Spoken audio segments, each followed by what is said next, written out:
겨울이 되니까 밖에 나갔다 오면 습기가 많이 찹니다. 이 안경 쓰시는 분들은 다 아는 고충인데요. 습기만 차도 이렇게 답답한데 앞이 안 보이면 얼마나 힘들겠습니까? 그런데 한쪽 눈이 실명된 채로 전쟁에 참여한 장군이 있습니다. 그리고 그는 이런 명언을 남겼습니다. 나는 감은 눈으로 작전을 생각하고 뜬 눈으로 적을 바라보겠다. 오늘의 주인공입니다.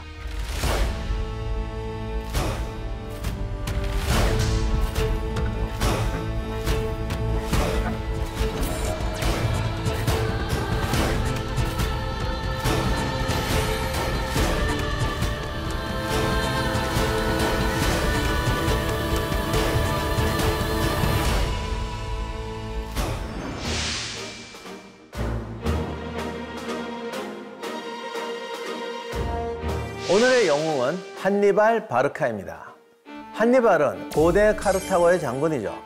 카르타고라는 곳은 지금의 북아프리카의 튀니지입니다. 지리적 특성을 보면 알 수 있듯이 카르타고는 상업, 무역 국가입니다. 그런데 당시 로마는 원래는 농업사회였죠. 그러다가 상업에서 무역, 이제 지중해 패권을 노리고 팽창하고 있던 시기였습니다. 그래서 발생한 전쟁, 카르타고와 로마가 지중해 패권을 두고 벌어진 전쟁이 포에니 전쟁입니다. 1차 포에니 전쟁은 시칠리아를 두고 벌어졌습니다. 왜냐하면 이게 이탈리아와 북아프리카 사이 중간에 있는 곳이 시칠리아입니다. 옛날 배들은 이렇게 멀리 이렇게 못 가요. 그래서 많은 분들이 지중해는 잔잔한 바다 아닙니까? 그런데 바다는 잔잔해도 무서워요. 엄청 깔아놨습니다. 그러다 보니까 가능하면 섬을 끼고 다니죠. 바다의 징검다리가 되어주는 것이 시칠리아이기 때문에 여기를 두고 로마와 카르타고가 맞붙게 됩니다. 1차 포에니 전쟁 때만 해도 카르타고는 로마를 충분히 이길 기회와 역량이 있었습니다. 특히 해전에서 로마는 카르타고를 상대할 수가 없었죠. 그런데 문제는 소극적이고 나약한 정부, 무기력한 정부, 거기다가 카르타고 징집병들은 일단 잘 사니까 인생은 즐겁고 군대는 괴롭다, 뭐 이런 거거든요. 그러니까 전쟁에 의욕이 없습니다. 한니발의 아버지 하밀카르가 기원전 247년 시칠리아 총사령관으로 임명됩니다. 그는 이 지지부진하고 한심한 전쟁을 끝내기 위해서 정부의 지원 없이 자신이 스스로 용병부대를 창설합니다. 로마사 학자 중에 유명한 몸젠이라는 분이 있는데 이분이 이런 말을 했어요. 진정한 장군이라면 국가보다 장군 자신을 따르게 할 수 있다.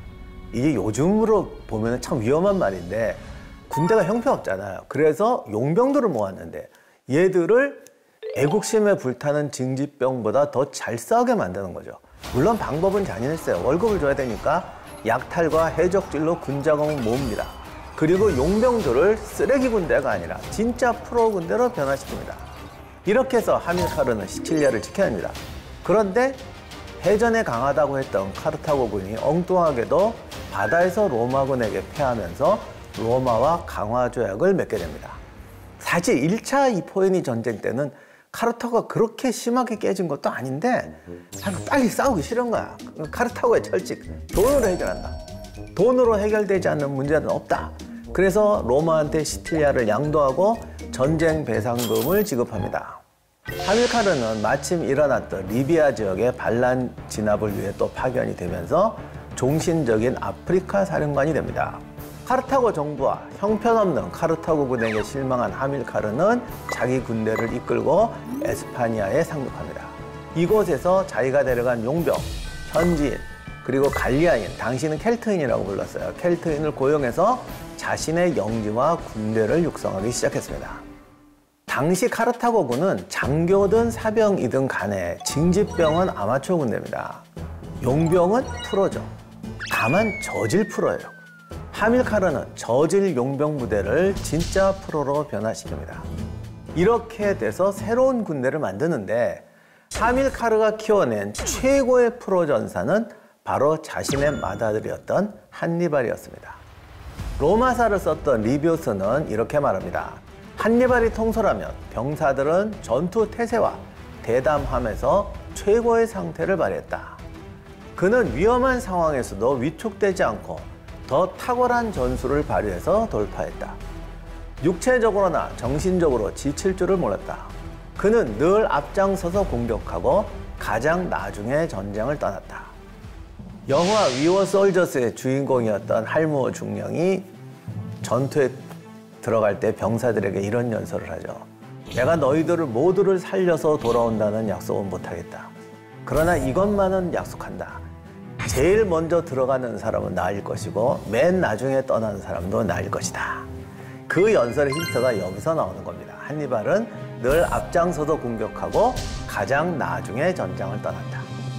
하밀카르가 사망하자 한니발은 아직 어렸기 때문에 한니발의 매형이었던 하스두루발이 하밀카르의 군대를 계승합니다. 그런데 3년 후 기원전 220년에 하스두루발이 암살되고 말아요. 그러자 모든 병사들이 젊은 한니발을 사령관으로 선출합니다. 자, 그런데 여기서 이제 제가 문제가 되는 게 한니발의 기록은 카르타고 쪽에는 하나도 없어요. 우리가 보는 한니발의 기록은 다 로마인의 기록입니다. 그러니까 적에 대해서 이 정도의 칭찬을 남기는 경우는 진짜 역사적으로 없어요. 근데 칭찬이 이 정도긴 한데 당연히 비난도 있습니다. 그래서 이렇게 말합니다. 그는 비인간적이라고 할 정도로 잔혹하고 신의가 없으며 진실, 명예, 종교, 맹세의 신성함, 다른 사람이 신성하게 여기는 것을 모두 무시했다. 그러니까 한번 띄워주고 이제 씹을 건 씹자는 건데, 근데 당시 전쟁할 때 로마인들은 안 그랬어. 그러니까 로마인의 기록이기 때문에 한니발을 띄워줄 건 띄워주지만 이제 또 그래도 자기 변명을 하긴 하거든요. 그래서 이 한니발에 관한 얘기는 좀 새겨들어야 될 부분이 있습니다. 그리고 진실을 찾기가 좀 쉽진 않아요. 그런데 이 리비우스가 한 한니발의 비난은 좀 심하긴 한 것 같아요. 그러니까 결론적으로 말하면 대단히 현실적이고 실리적이었다 정도로 이해해야 될 것 같아요.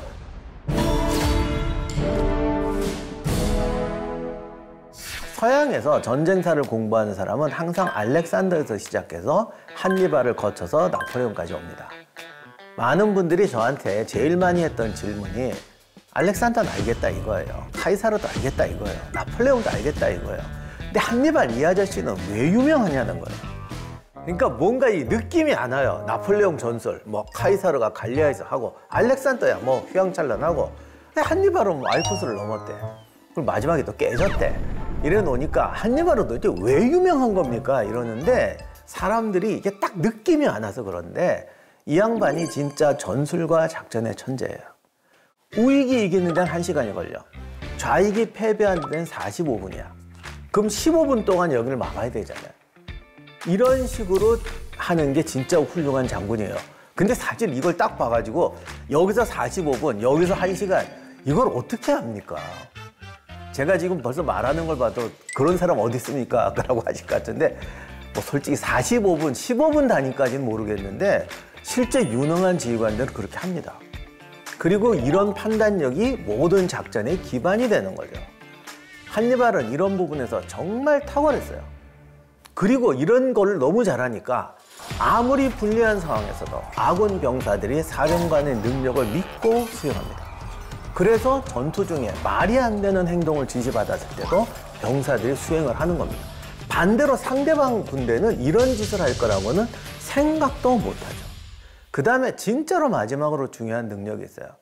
병사들이 체력이 다 떨어지고 뭐 총알도 떨어지고, 야 이젠 정말 못 싸웁니다. 이제 5분 이상 버틸 수 없습니다. 이럴 때 지휘관들이 아니야, 30분은 더 싸울 수 있어. 정말 이런 것 때문에 전체 전투의 승부가 바뀝니다. 이게 유능한 지휘관이고, 그렇기 때문에 조직이 가지고 있는 능력보다 10배, 20배의 능력을 발휘하는 거죠.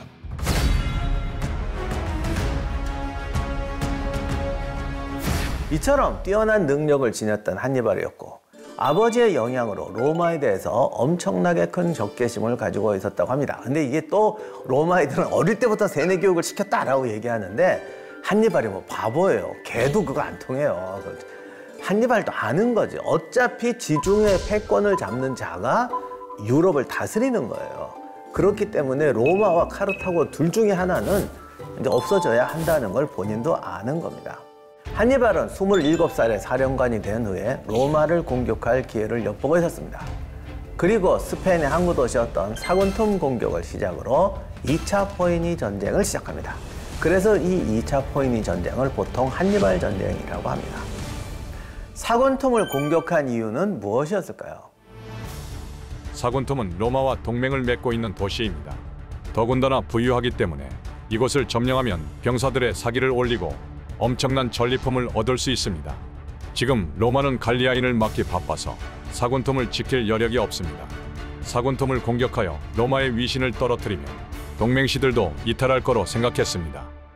사군툼은 현재 발렌시아주 북쪽에 위치하고 있습니다. 갈리아인들을 견제하느라고 당시 로마는 병력이 부족했습니다. 그러다 보니 카르타고와는 외교적인 해결책을 시도하고 있었죠. 원로원 의원으로 구성된 사절을 보내려고 했으나 한니발은 이들을 만나주지 않습니다. 결국 한니발은 8개월에 걸친 공성전 끝에 사군툼을 함락하고 사군툼 시민들에게 그들이 가진 재산을 그대로 성 안에 두고 옷 2벌씩만 가지고 나오라고 합니다. 그리고 모든 성인들을 죽이고 살아남은 자들은 노예로 팔아넘깁니다. 이렇게 자금을 마련한 다음에 드디어 로마 공격을 본격화합니다. 사군툼에서 출발해서 로마 원정길에 오르는데 이때 로마로 갈 수 있는 방법은 2가지입니다. 하나는 바다로 가는 것이고 하나는 육로로 가는 것이죠. 한니발의 선택은 무엇일까요?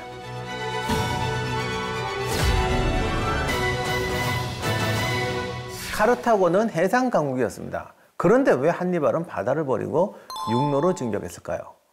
이미 카르타고 함대는 1차 포이니 전쟁 이후로 쇠락하고 있었습니다. 자신감도 상실했고 일단 정부가 돈을 안 냅니다. 그리고 한니발을 또 사실 견제를 합니다. 그러니 한니발은 어쩔 수 없이 육로로 넘어가야 했던 겁니다. 게다가 당연히 카르타고군은 바다로 올 것이다. 또 알프스를 어떻게 넘습니까? 그래서 로마군은 마르세유의 함대를 집결하고 한니발을 기다리고 있었습니다. 한니발은 이들을 피해서 알프스를 넘습니다. 알프스를 넘는 과정에서 거의 50% 이상의 병력을 손실합니다. 알프스를 넘었을 때 한니발에게 남은 병력은 보병 2만, 기병 6천, 그리고 코끼리 몇 마리뿐이었습니다. 이처럼 엄청난 병력 손실을 입었기 때문에 원정길에 갈리아인들을 포섭해서 자기 군대로 포섭합니다. 근데 이때 어떤 갈리아인들은 또 저항을 했죠. 그것을 보고 겁을 먹고 본국으로 또 도망가는 자기 병력도 있습니다. 정말 이런 복잡한 상황에서 갈리아를 또 설득해서 자기 편으로 집어넣고 겁먹은 군대는 돌려보냅니다. 약간 사나이답게 뭐. 근데 옛날 이 갈리아 사람들이나 게르만 사람들은 의리 이런 거에 잘 넘어오는 것 같더라고 보니까. 그래서 뭐 이렇게 하고 또 말 안 듣는 애들은 약탈하고 협박해서 보급품을 충당하면서 진격을 합니다. 아무리 한니발이 아닌 척 한다고 해도 갈리아군하고 자기가 데리고 온 스페인, 북아프리카 보병하고는 질적 차이가 많이 나요. 근데 이게 전쟁을 하다 보면요, 2선 부대도 있어야 돼요. 이제 더티워라고 하는데 2가지 더티워가 있어요. 급할 때는 걔들이 희생양이 돼줘야 되고, 그 다음에 이제 제일 더티워가 이제 보급품, 약탈 이런 거죠. 갈리아 부족들을 약탈할 때 과연 스페인이나 아프리카 보병을 썼겠어요? 갈리아 부족으로 갈리아 부족을 약탈합니다. 이게 옛날 전쟁 보면 사군틈에서도 대량 학살하잖아요. 그래서 이런 거 보면 우리가 나쁜 놈이다 그러는데, 솔직히 말하면 그 스페인 부족들도 자기들끼리 그렇게 죽여요. 옛날 전쟁이 그렇거든. 그러니까 갈리아 사람들이 어떻게 보면 더 미워할 수도 있어, 서로 간에. 그런 걸 이용해서 자기 편으로 만들고 또 이탈리아에 가서 갈리아 애들을 약탈시키는 거지. 그리고 로마군도 사실은 갈리아 부족들을 편입해서 많이 쓰고 있었습니다. 그러니까 또 이 갈리아군을 꼬실 때는 갈리아 사람을 또 내보내야 되거든요. 이런 여러 가지 용도가 있었기 때문에 갈리아 군대는 여러모로 유용했습니다. 이렇게 돼서 갈리아 부족을 포섭하고 이제 알프스까지 왔습니다. 알프스를 딱 눈에 보니까 병사들이, 제가 비행기 타고 가면서 한번 본 적이 있는데 끔찍하긴 끔찍하더라고. 저걸 어떻게 그러자 한니발이 이렇게 연설합니다. 알프스는 우리가 넘었던 피레네 산맥보다 훨씬 높다. 그러나 그게 어떻다는 것이냐. 땅의 어떤 것도 하늘만큼 높지 못하다. 갈리아인들은 여자와 아이들도 거느리고 알프스를 넘었다. 우리는 여자와 아이들도 없고 군장만 가지고 있는 민간인도 아닌 전사들 아니냐. 너희들이 지나가지 못할 황무지가 이 세상 어디에 있느냐. 보통 사람들은 이렇게 연설해요. 애들아, 우리가 전에 사자와도 싸워봤다. 지금 앞에 있는 애는 늑대다. 아, 뭐가 무섭냐. 한니발은 이렇게 합니다. 우리가 전에 늑대를 잡았다. 그러면 이제 사자도 잡을 수도 있다. 우리가 사자를 잡았으면 다음에는 코끼리도 잡을 수 있다. 이게 조직 운영하는데 진짜 중요한 겁니다. 어떤 분들은 내가 A를 했으니까 다음번에는 이게 쉬워질 거야. 다음번에는 쉽게 할 수 있는 것만 찾아요. 그러나 진정으로 진취적인 사람, 성공한 사람은요. 내가 이번에 10m를 뛰었으니 다음엔 50m를 뛰어야지가 아니고 내가 10m를 뛰었으니 50m를 뛸 수 있어. 이렇게 가르칩니다. 짧은 인생에 이렇게 나가야 목표하는 곳까지 갈 수가 있어요. 근데 정말 많은 사람이 이렇게 못하더라고.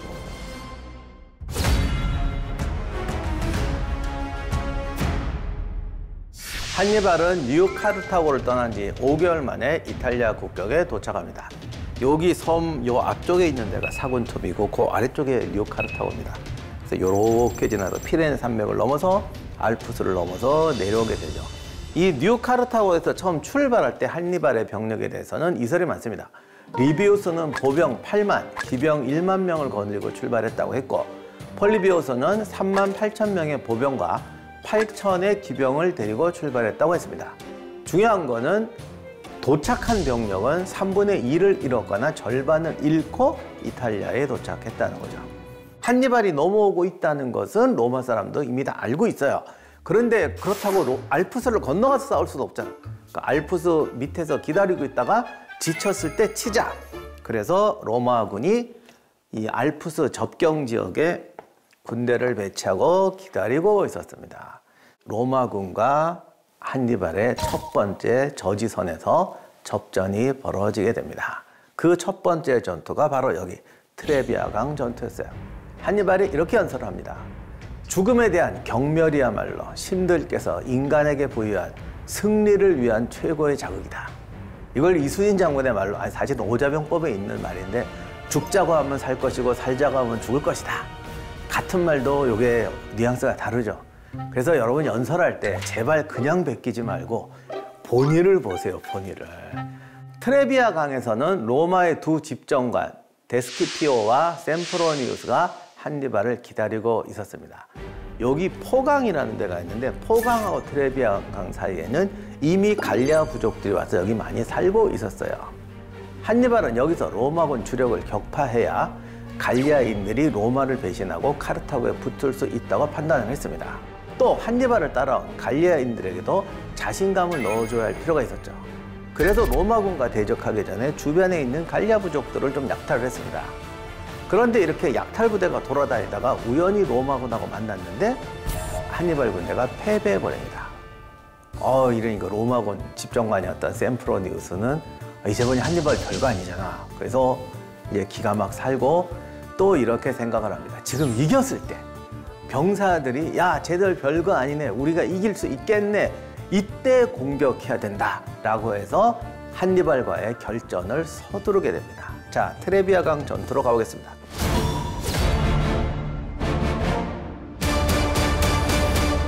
한니발은 싸워서 이길 자신은 있었는데 이쪽의 문제는 병력을 희생하면 안 되는 거예요. 항상 최소의 희생으로 최대의 승리를 거둬야 됩니다. 그러니 정면 대결을 하면 이게 아무래도 희생이 크잖아요. 요쯤에서 관목습을 찾습니다. 근데 우리가 매복을 할 때는 무슨 골짜기나 뭐 참호를 파거나 이렇게 매복하지 야지에서 관목숲 뒤에 엎드려갖고 매복은 안 하잖아요. 더욱이 이때는 겨울이었습니다. 아무도 저기 병력이 숨어 있다고는 생각하지 못할 것이다. 그래서 여기다 매복을 시키기로 하는데 중요한 거는 한겨울에 1m 나무 뒤에서 밤새도록 엎드려 있어야 됩니다. 불도 못 피우고. 그래서 한니발이 동생한테 엘리트 보병 100명과 엘리트 기병 100명을 선발해 오라고 합니다. 그 100명을 보고 하는 말이 너희들과 같은 애들 9명씩 더 데려와라. 그러니까 너희들이 믿고 같이 할 수 있는 애들을 데려오라는 거예요. 이렇게 해서 1000명을 한겨울에 관목숲 뒤에 매복을 시킵니다. 그리고 다음 날 아침 일찍 로마군이 딱 식사를 시작하려고 할 때쯤에 누미디아 경기병대를 보내서 습격을 합니다. 근데 로마군도 알아요. 소규모 기병들이 와서 한번 분탕질을 하고 가는 거는 그냥 괜히 괴롭히려고 하는 것이다. 알아요. 그런데 셈프로니우스는 지금 철칙이 뭐냐? 이겼을 때 밀어붙여야 된다. 한니발은 이것도 눈치를 챈 거예요. 제 지금 전술의 원리는 이겼을 때 이긴다. 그래서 살짝 치고 도망 나오라고 그럽니다. 그러자 셈프로니우스가 여기에 걸려듭니다. 이겼을 때 이기자. 그래서 밥 먹는 거 스톱! 쫓아간다. 삼국지에도 그런 거 나오잖아요. 이기는 병사는 피곤하지 않다. 그러니까 이런 말을 너무 믿으면 안 돼. 그래서 이렇게 튀니까 셈프로니우스가 데리고 쫓아가기 시작합니다. 근데 하필 또 눈이 내리기 시작했어요. 로마군은 갑옷이 쇠갑옷이잖아요. 이게 춥고 더우면요. 사람 잡아요. 살이 짝짝 붙습니다. 트레비아 강이 그렇게 깊지가 않아. 한 요 정도 됐대요. 그러니 멈추질 않잖아. 강도 그냥 건너갑니다. 한겨울에 물에 들어갔다 나오니 이게 이쯤 되면 이제 손발이 안 움직여요. 그럴 줄 알고 여기서 밥도 다 챙겨 먹고 불 피우고 몸을 녹이면서 기다리고 있었습니다. 몸에 기름도 발랐다고 그러더라고요. 로마군은 항상 이 중장보병이 주력이니까 양쪽에 기병을 두고 투창병과 중장보병을 팀으로 만들어서 공격해 옵니다. 이렇게 되니까 숫자가 적은 카르타고군은 밀리죠. 근데 이게 한니발의 주전술이 늘 이거더라고. 이렇게 중앙을 약화해서 밀리면 이렇게 깊게 들어오게 돼요. 그때 좌우에서 협공을 하는 거죠. 그리고 뒤에서 매복해 있던 애들이 와서 치기 시작합니다. 야, 그래도 로마군이 대단해가지고 끝까지 버텼어요. 특히 여기서 믿었던 게 코끼리 부대였는데 로마군은 이미 그럴 줄 알고 코끼리 격파법까지 알고 있었습니다. 그래서 코끼리 부대가 성공을 못해요. 로마 정예병이 있고 갈리아 부대가 있었거든요. 동맹시 병력들. 코끼리를 빨리 돌려서 훈련이 덜 된 쪽으로 쳐버립니다. 그러자 얘들이 동요하면서 붕괴되기 시작합니다. 로마군이 그래도 대를 이어서 중앙 돌파를 해서 빠져 나가는데 강에 또 이들을 가로막습니다. 결국 여기서 크게 대패해버리고 말이죠. 한니발은 이렇게 승리했지만 그럼에도 불구하고 이 이탈리아에 있는 도시들이 한니발 편에 도대체 가담을 안 합니다. 그래도 한니발은 굴하지 않죠. 여기 애들이야 원래 로마랑 가까우니까 항복을 안 하지만 저 남쪽으로 가면 분명히 우리 편을 들 것이다. 그래서 북부에서 중부를 지나 남부로 가는 기나긴 장정을 시작합니다. 로마군의 본진을 치는 것보다 주변을 공격해서 동맹 세력들을 동요하게 만들고 자기 편으로 만들자는 게 한니발의 목표였어요. 한니발이 남부로 가기 시작하니까 한니발의 남부 이동을 막기 위해서 로마는 다시 2명의 집정관에게 야전군 전체를 주어 출동시킵니다. 기원전 217년 6월 21일 이탈리아 중부 토스카나 지방에 있는 트레시메네 전투에서 다시 한번 한니발과 로마군이 맞붙게 됩니다. 트레시메네강 전투는 위치도 정확히 모르고 사실 이 전투가 훨씬 잘한 전투인데 이게 이렇게 전황판을 그리기 힘든 전투가 있어요. 아무튼 한니발의 그 현장 감각을 통해서 깨끗하게 이겨가지고요. 로마군 플라미니우스의 군대를 괴멸시켜버립니다. 여기서 플라미니우스가 전사해버려요. 병력 15,000명이 전사하고 무려 1만 명이 포로가 됩니다. 그런데 한니발의 희생은 겨우 1,500명이었어요. 당시 로마군 전체 병력이 3만 명인데 25,000명이 증발해버립니다. 제가 24년 봄에 이탈리아 답사하면서 여기 트레비아, 트레시메네강 전투지를 답사를 해보려고 했는데 이게 현지 역사학자분들은 이렇게 우리나라 향토사학자 같이 이렇게 찾아가서 가르쳐주는 분이 있대요. 근데 대강 근처까지는 알았는데 그런데 이게 정확한 비석도 없고 그리고 이탈리아 사람들 입장에서 자기네가 진 건데 우리도 그렇지만 진 데는 잘 이렇게 안 하잖아요. 여기다 무슨 동상이 있는 것도 아니고 그래서 이거 도저히 안 되겠다 헤매다가 끝나겠다 싶어가지고 포기했습니다. 그래서 사진이라도 좀 드렸으면 좋겠는데 내가 구하긴 구했거든 사이트 같은 데서 위치를 근데 그거 가지고는 찾아갈 수가 없겠더라고요. 이건 포기. 혹시 이 방송 보시고 이탈리아 계시는 분이 저 따라오세요 하면 제가 한번 갈게요.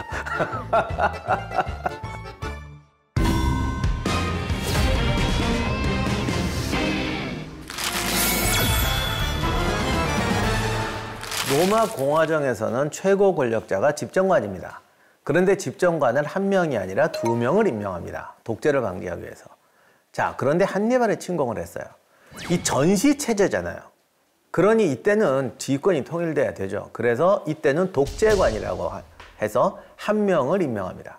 독재관으로 임명되었던 사람이 파비우스 막시무스입니다. 파비우스는 한니발의 지휘 능력은 일단 차치하더라도 이 로마군은 당시 시민징병인데 이 시민징병한 로마군과 프로 전사인 카르타고군은 상대가 되지 않는다고 판단을 했습니다. 이거 좀 죄송한 얘기지만 조기축구회하고 프로 선수하고 상대가 되냐고요. 우리가 이길 수 있는 유일한 방법은 한니발을 고립시키고 지구전으로 가는 것이다. 왜냐하면 한니발은 지금 남의 나라 영토에 들어와 있으니까요. 당시 로마도 이탈리아를 통일한 지 얼마 안 됐기 때문에 이탈리아 도시들이 사실은 로마의 피정복 도시들이었어요. 한니발 편으로 들어가지 않게 만들려고 동맹시들에 대해서 특혜를 확대합니다. 동시에 로마 시민권을 막 풉니다. 한니발의 약점이자 모순은 그가 전투에 이긴다고 해도 희생은 늘어갈 수밖에 없죠. 결국 희생이 늘어나면 군대는 약화되고 패배할 것이다. 이게 파비우스의 전략이었습니다. 또 하나, 동맹시가 로마에게 패해서 불만이 많다고 하더라도 카르타고는 이방인 침략자잖아요. 그러니 카르타고보다 로마가 낫다 이렇게 생각할 수밖에 없죠. 한니발 입장에서는 지원해주는 도시가 없으니까 계속 약탈을 해야 돼요. 도시하고 경작지를. 그러니 이탈리아 사람들이 보면 흉악하잖아. 그러니 점점 더 한니발은 고립되어 가는 겁니다. 강제로라도 도시들을 복속시키기 위해서 또 공포 전략을 쓰게 됩니다. 아주 가혹한 약탈을 하는 거죠. 근데 이렇게 되면 더 안 와요. 자, 이래서 한니발이 점점 공경에 빠지게 됩니다. 1년이 지났는데 단 한 개의 도시도 한니발 편에 서지 않는 겁니다. 한니발은 점점 쫓기다가 로마 동남쪽에 있는 칸나이라는 곳으로 가서 겨울에 이제 수경을 합니다. 자, 이렇게 돼서 파비우스가 승리 일보 직전까지 왔는데 유리해지니까 로마 정계가 다시 당파가 갈리게 됩니다. 항상 전쟁을 망치는 건 정치예요. 당시 로마가 원래 귀족, 중산층, 평민, 빈민층 이들의 대립이 팽팽했습니다. 파비우스 전략을 시행했을 때 박수치고 환영하는 사람, 비겁하다는 사람, 뭐 단기 승부로 빨리 끝내자는 사람, 지구전을 하자는 사람, 뭐 여러 개의 의견이 갈립니다. 자, 이제 강경론의 끝판왕이 등장하는데 파비우스 입장에서는 벌써 지금 한 서너 번 큰 패배를 당했기 때문에 자기 말 들을 줄 알았거든요. 그런데 테렌티우스 바로라는 사람이 갑자기 혜성처럼 나타나요. 바로는 명확하진 않는데 평민들의 지지를 받았던 것 같습니다. 바로가 이들의 세력을 믿고 이제 싸우자고 합니다. 파비우스는 1년만 버티면 된다. 카르타고 군이 지금 탈영병도 생겼다. 지난 1년 동안 한니발 편에선 이탈리아 도시 하나도 없다. 그가 알프스 북쪽에서 건너오면서 절반 죽고 이제 남은 애들 절반 죽어서 병력이 3분의 1밖에 안 남았다. 그러나 평민들은 초조해졌고 바로는 또 이걸 선동을 해서 최대 전력을 뽑아내서 한니발을 격파하자라고 이제 선동을 합니다. 그러자 수많은 사람들이 호응을 해서 8만의 대군이 모이는데 이거는 당시 로마 역사상 모아본 적이 없는 군대였어요. 로마의 사력을 다한 병력이었기 때문에 2명의 집정관 바로와 파울루스가 직접 참전해서 이 전투를 지휘하게 됩니다. 기원전 216년 8월 2일 칸나이 전투가 시작됩니다.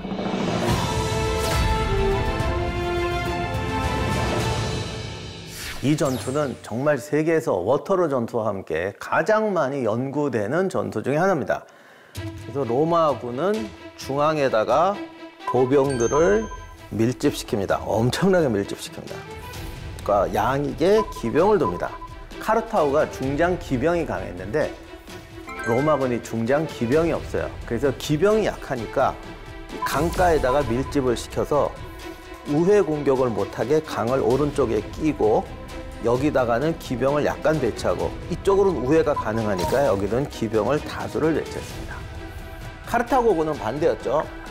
일단 갈리아 보병들을 중앙에 배치하고 그 뒤에 최정예인 아프리카 보병들을 뒤에 배치합니다.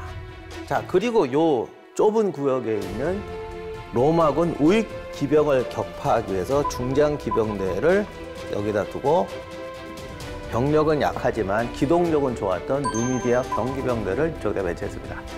자, 이렇게 묘한 싸움이 벌어지는데 먼저 카르타고군 중기병대가 진격합니다. 로마군 집정관 중에 한 명이었던 파울수가 정말 결사항전을 하면서 막습니다. 당연히 카르타고군 기병이 우세했기 때문에 이쪽 로마군 기병을 격파하게 됩니다. 왼쪽에서는 누미디아 기병이 붙었는데 이쪽은 로마군 기병이 수가 많았어요. 그러니까 들고 뛰면서 그러니까 시간만 끌어라. 여기서 하여간 난전이 벌어지는데 이렇게 하면서 어떻게 하여간 시간을 끌며 싸웁니다. 자, 이제 제일 중요한 보병 간의 전투가 벌어지는데 로마군이 믿는 중장 보병대 그리고 병력이 없기 때문에 빽빽하게 밀집시켜서 최대한으로 밀어붙입니다. 카르타고군은 병력도 적었는데 희한하게 또 보병을 이렇게 배치를 합니다. 자, 이쪽이 훨씬 센데 붙으니까 앞에 쪽은 당장 깨질 거 아니에요. 그러니까 뒤로 깨지게 되고 물러나게 되죠. 근데 로마군은 원래 중앙 집중형 애들이라서 중앙이 무너지니까 중앙 쪽으로 몰려들게 됩니다. 야, 이긴다. 이렇게 되니까 이제는 거꾸로 진영이 역삼각형이 되거든요. 이때 뒤에 있던 아프리카 정예 보병들이 들어오면서 갑자기 포위가 돼버립니다. 로마군은 병력은 많았는데 중앙 돌파하느라고 너무 밀집이 돼가지고 어떻게 해서 대응을 못합니다. 이게 당시 기록에 보면 그냥 가만히 서 있었대요. 칼도 못 뽑고 어떻게 할 수가 없으니까. 둘러싼 카르타고군이 양파 껍질을 벗기듯이 하나씩 제거하는 거죠. 하나씩 벗겨지면서 여기서 완전히 섬멸당해 버립니다. 그리고 이제 이겼던 기병대가 돌아오면서 뒤에서 공격하게 되죠. 근데 사실 기병대가 살아있었기 때문에 얘들이 도망을 쳤어도 이 벌판에서 살아날 방법이 없었을 거예요. 패닉 상태에 빠진 로마군은 그야말로 밀집 상태에서 압사당하게 됩니다.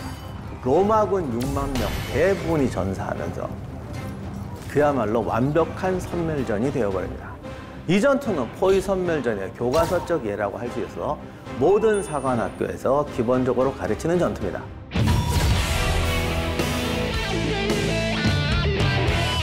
좌우간, 이 칸나의 대승리로 인해서 파울루스가 말하는 스스로 무너지기 직전이었던 한니발 군대가 드디어 한니발이 고대하던 결정적인 승리를 거두게 되는 거예요.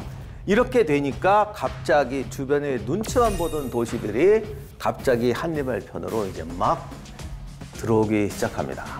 심지어는 요 로마에서 조금 내려가는 카푸아라는 곳이 있어요. 카푸아라는 도시는 여러분 잘 아시는 그 유명한 스파르타쿠스의 반란이 났던 그 검투사 학교가 있던 데입니다. 이게 당시에는 로마, 그러니까 이탈리아에서 로마의 다음 가는 큰 도시였어요. 이 카푸아마저 한니발에게 넘어가 버립니다. 그러자 한니발의 부하였던 마하르발이 이런 말을 했다고 합니다. 지금 당장 로마로 진격합시다. 한니발이 거절합니다. 그러자 마하르발이 이렇게 말했다고 해요. 신은 한 사람에게 모든 것을 다 주지 않는군요. 한니발이여, 당신은 정복할 줄은 알지만 그 승리를 어떻게 사용해야 하는지 모르는 사람입니다. 들어가서 점령을 해도 지배는 또 어떻게 하냐고요. 더 큰 문제가 로마를 점령해서 지배를 하려면 그러면 도시를 지배하면 거리에다가 병력을 깔아놔야 됩니다. 그러면 로마에만 10,000명 이상의 군대를 깔아놔야 돼요. 경찰처럼. 이렇게 되면 한니발이 야전에서 쓸 병력이 없습니다. 로마가 사라지고 나면 남은 도시들이 한니발한테 다 오느냐? 아니죠. 호랑이가 없으면 늑대가 설치는 거야. 그렇게 되면 어떻게 보면 한니발은 더 많은 동맹 세력들하고 싸워야 될지도 모릅니다.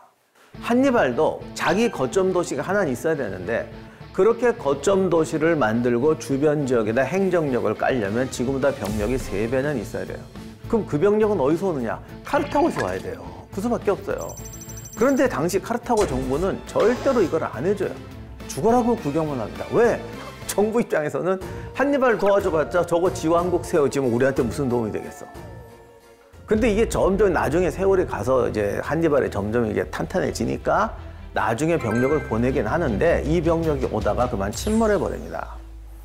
한니발은 또 하나의 병력, 스페인에서 자기 동생이 지원병을 모아서 오도록 했는데 이 동생 하스두르발이 모아오던 병력이 또 로마에 있던 명장이던 스키피오에 의해서 중간에 섬멸되어 버립니다. 이렇게 되자 한니발은 끝끝내 이탈리아에서 자기 거점 도시를 마련할 병력이 부족했던 것이죠. 그러다 보니 고정 거점을 만들지 못하고 계속 방황하는 전쟁을 해야 됐던 것 같습니다. 여기서 한니발에게 위기가 찾아옵니다.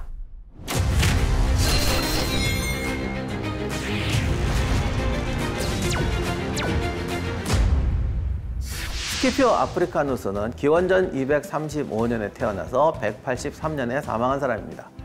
로마 공화국의 집정관이고 감찰관이고 로마 원로원의 프린캡스 세나투스였습니다. 그러니까 이 프린캡스라는 게 나중에 쓰여지는데 하여간 그냥 제일 센 사람, 훌륭한 사람 이런 뜻이에요. 이 집안과 한니발 집안은 정말 대를 이어 전쟁을 합니다. 1차 포이니 전쟁 때 한니발 아버지가 로마에게 패했습니다. 2차 포이니 전쟁에서 스키피오 아버지, 이 사람도 스키피오인데 한니발에게 패해서 큰 부상을 입습니다. 아들 스키피오는 복수를 준비하고 한니발의 동생들을 죽입니다. 이렇게 되니까 둘은 그야말로 운명의 라이벌이었죠. 한니발이 이탈리아에서 횡행하고 있는데 도저히 로마 군대로는 한니발을 못 이기는 겁니다. 그러자 누군가가 아이디어를 냅니다. 스키피오가 냈죠, 사실은. 우리도 얘처럼 차라리 스페인으로 건너가 스페인을 치자. 이게 정말 역사에 이런 일은 다시는 안 벌어질 거야. 한니발처럼 남의 나라에 들어가서 돌아다니면서 원정한 군대는 지금까지도 안 나온 것 같아요. 그러니까 물론 남의 나라 침공해서 삼킨 적은 있지만 거기서 10년 이상 거주하면서 싸우는 경우가 어디 있어. 그랬더니 군대를 뽑아서 그럼 우리는 니네 나라를 칠게. 이걸 우주공중전이라고 해야 되나. 3차원 전쟁은요, 인류 역사상 정말 거의 발생하지 않는데 이런 희한한 전쟁이 발휘해버립니다. 근데 아무튼 스키피오가 과감하게 스페인으로 원정을 해서 한니발의 동생이었던 하스두르발을 패배시키고 본거지였던 뉴 카르타고까지 함락해버립니다. 그 다음에 이 병력을 데리고 이탈리아로 돌아온 게 아니라 카르타고 본국을 쳐버립니다. 자, 이렇게 되니까 한니발도 더 이상 할 수가 없어서 카르타고로 귀국하게 됩니다. 그런데 사실 이 한니발 군대는 아버지가 스페인에서 키운 군대잖아요. 대부분이 용병이에요. 스페인군이고 갈리아인들이에요. 그러니 국적상으로는 카르타고인인데 카르타고랑 아무런 상관이 없는 애들이에요. 그러니 이 군대 한니발 병사들 입장에서는 고향도 아니고 본국도 아니고 어떻게 보면 이탈리아보다 더 낯선 나라입니다. 자, 여기서 그 한심한 카르타고 정부가 한니발을 지원하지도 않아요. 한니발이 좀 자기 마음대로 전략을 하겠다고 그러니까 그것도 못하게 해요. 자, 그런데 스키피오는 이제 약을 대로 약아가지고 카르타고 정부를 차지하고 있는 부유한 사람들의 토지라든가 재산을 칩니다. 그랬더니 한니발 입장에서는 야, 나는 내가 원하는 곳에서 싸워야 돼. 그랬더니 너 빨리 가서 내 땅과 재산을 보존하란 말이야. 이래서 막 밀어붙이게 돼요. 이렇게 되니까 한니발은 군대는 약화되고 또 병력 일부는 배신하고 자기가 원하지도 않는 곳에서 스키피오와 싸우게 됩니다.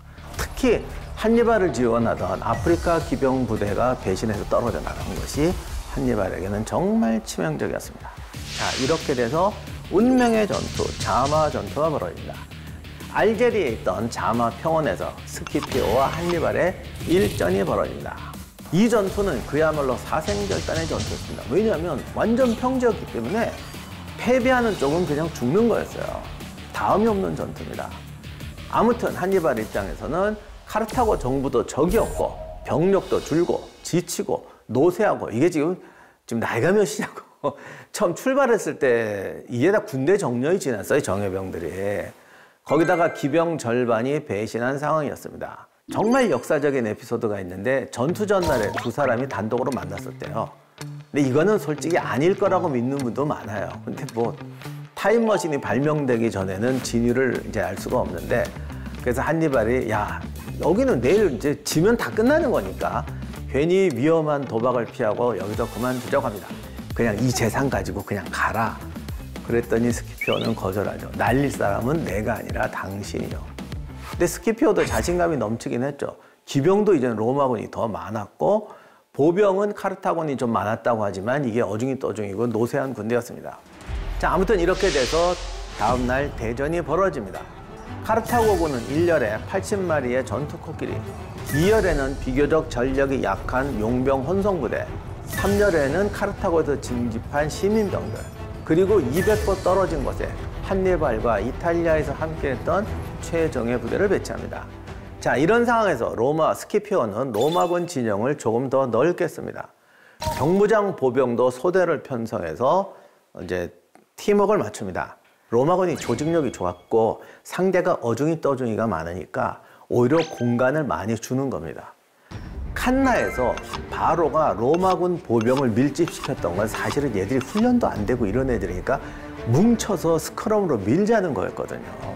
그러니까 자신 없는 군대가 원래 뭉치는 거예요.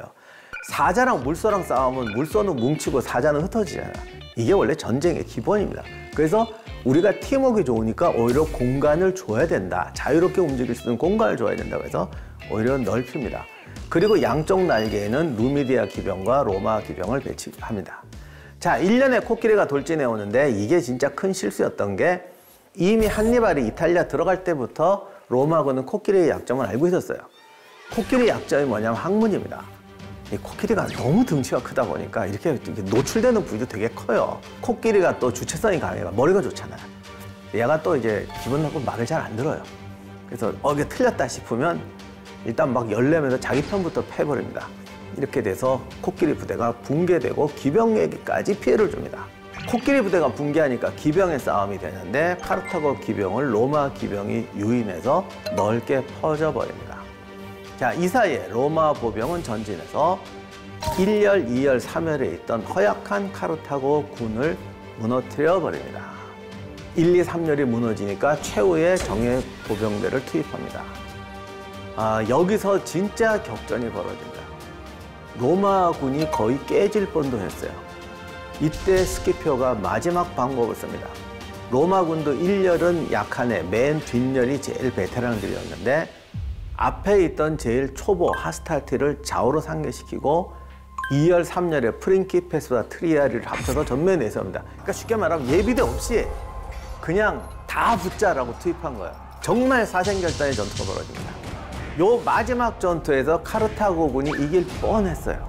그래서 카르타고군이 좀 우세하다 싶었는데 카르타고 기병을 몰아낸 로마군과 누미디아 기병이 뒤에서 나타나서 카르타고 보병대를 습격하기 시작합니다. 한니발의 최고 장기가 시간 계산이라고 그랬는데 이 시간 계산이 조금 안 맞게 된 거죠. 기병이 돌아오는 타이밍이 안 맞았거나 아니면 카르타고 기병대가 조금 더 버텨줬어야 되는데 못 버텨준 거죠. 그래서 사실 누미디아 기병이 배신만 안 했어도 자마 전투에서 승부가 어떻게 됐을지 몰라요. 근데 아무튼 이런 돌발 변수 때문에 간발의 차이로 카르타고군이 패배하게 됩니다. 그리고 완전 섬멸되어 버립니다. 기록에는 그날 밤새도록 기병들이 보병 사냥하는 소리가 그치지 않았다라고 되어 있습니다. 한니발은 평생에 단 한 번의 실수 그리고 최초의 패배, 딱 한 번의 패배였는데 이 패배로 완전히 몰락해버립니다. 자마 전투에서 카르타고 전사자 포로는 무려 4만 명, 로마군은 최소 1,500에서 4,000명이 전사했다고 합니다. 이 전투로 16년간 이어온 제2차 포이니 전쟁이 종결됩니다. 한니발은 소아시아로 도주해서 재기를 노립니다. 당시 소아시아에는 로마에 도전하는 세력들이 있었어요. 그러나 누가 한니발한테 군대를 주겠습니까? 그리고 한니발이 또 그 사람들 입장에서 보면 한니발이 그냥 장군이 아니고 거의 독립군벌이었잖아요. 내가 생각해도 한니발이 로마를 점령했으면 뭔 카르타고가 돼 그냥 한니발 이하가 됐겠죠. 내가 생각해도 그런 것 같아요. 그러니까 아무도 이 야심덩어리 능력자에게 군대를 주지 않습니다. 로마가 점점 세력을 확대해서 소아시아 지역까지 확대해 오니까 결국 한니발은 자살해버립니다.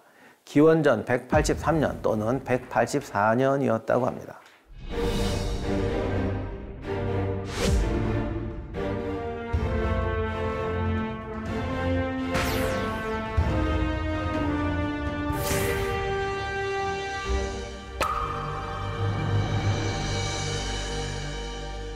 자, 이렇게 한니발이 죽고 세월이 흘러서 기원전 149년에 제3차 포이니 전쟁이 발발합니다. 근데 이 3차 전쟁은 뭐 거의 일방적인 전투였어요. 카르타고는 패배해서 기원전 146년에 로마에게 완전히 멸망해버립니다.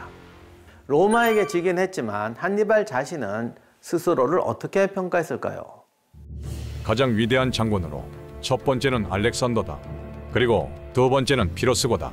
세 번째는 나 아닐까? 물론 자마 전투에서 승리했다면 당연히 내가 1등일 것이다. 카르타고가 멸망하는 바람에 한니발이 역사에 남긴 업적은 카르타고에게 가는 게 아니라 로마의 성장의 밑거름이 됩니다.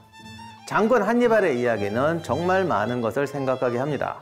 우선 돈만 중시했던 카르타고의 가치관이 결국 도시 국가 이상의 발전을 이루지 못했던 것. 한니발은 너무도 위대한 장군이었지만 그를 뒷받침해 줄 수 있는 인물과 지원이 없어서 결국 멸망의 길을 갈 수밖에 없었다는 것이죠. 그럼에도 불구하고 그의 뛰어난 전략, 지형, 적군, 아군의 상태를 분석해서 계획하는 전술 능력, 리더십과 알프스를 넘는 성과까지 그는 창의성, 유연성, 공동체 의식이 얼마나 중요한지를 깨닫게 해주는 진정한 모델이었습니다.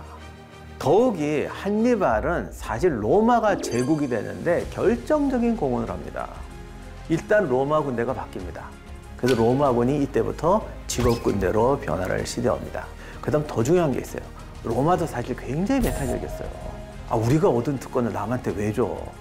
그런데 한니발하고 싸우면서 이게 아니구나. 우리 편을 만들어야 되는구나. 지금 우리가 쟤네들을 니네는 우리랑 다르잖아. 니네 옛날에 왼수였잖아. 이라고 적대시하는 게 아니라 쟤를 우리 편으로 만들어야겠구나. 세상은 우리 편을 많이 만드는 놈이 이기는 거구나. 이거 깨닫게 해준 게 한니발이었어요. 물론 그걸 깨닫고 실천하는 것도 쉽진 않죠.